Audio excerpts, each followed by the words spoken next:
আসসালামু আলাইকুম everyone, magic English 24 পক্ষ থেকে আপনাদেরকে জানাই শুভেচ্ছা ও স্বাগতম।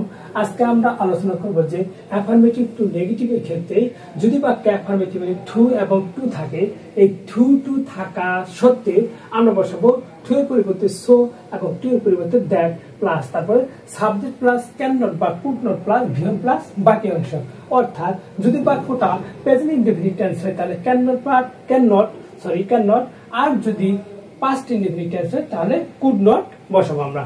দেখেন যদি আমরা एग्जांपल করি যে he is too weak to walk, এখানে দেখেন যে টু আছে, আমাদের শর্ত মেনে গেছে টু দেখেন টু আছে, তাহলে আমরা এখানে বসাবো যে হি ইজ। দেখেন আমরা প্রথমে কি দেব, হি ইজ টু পরিবর্তে সো উইক দ্যাট ডট দিছে যে সো উইক দ্যাট, তারপর নেব সাবজেক্টটা কি হি, এই বাক্যে তাহলে সাবজেক্ট নিলাম হি, তারপরে প্রেজেন্ট টেন্স আমরা নিলাম can not V1 walk.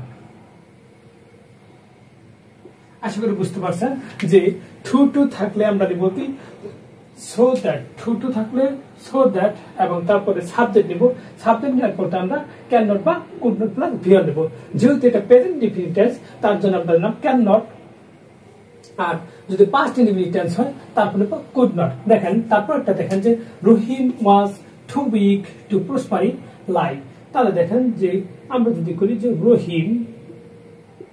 Rahim was so lazy, এত অলস, সো লেজি, তারপর দেখেন যে টু এর পরিবর্তে দ্যাট।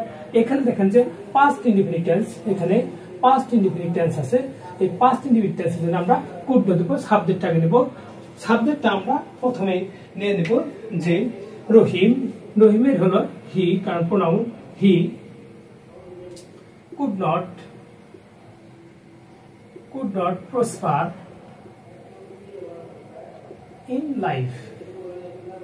অর্থাৎ আপনারা মনে রাখবেন যে এই টু থাকলে সো দ্যাট হয়, তারপরে যদি সাবজেক্ট আমরা নেই, তারপর যদি প্রেজেন্ট ইনডেফিনিট টেন্স থাকে তাহলে ক্যান নট নেব প্লাস ভিওয়ান, আর যদি পাস্ট ইনডেফিনিট টেন্স থাকে তাহলে কুড নট প্লাস ভিওয়ান নেব। তাহলে যদি আমরা 3 নম্বরটা করতে চাই, দেখেন the man is so old that, এটা প্রেজেন্ট ইনডেফিনিট টেন্স, তাহলে আমরা ক্যান নেব। The man he cannot carry the load। আশা করি আপনারা বুঝতে পারছেন যে আপনারা মনে রাখবেন যে রুল সাথে আছে যে টু থাকলে so that plus subject plus can not plus could not plus V1 plus বাকি অংশ। অর্থাৎ টু থাকলে আমরা সেই টুর পরিবর্তে নেব সো অথবা ডট দ্যাট, তারপরে আমরা সাবজেক্ট নিব, তারপর ক্যান নট বা কুড নট টেন্স অনুযায়ী নিব, সেই অনুযায়ী আমি করলাম। আশা করি আপনারা শর্টের টু এর ব্যবহার বুঝতে পারছেন।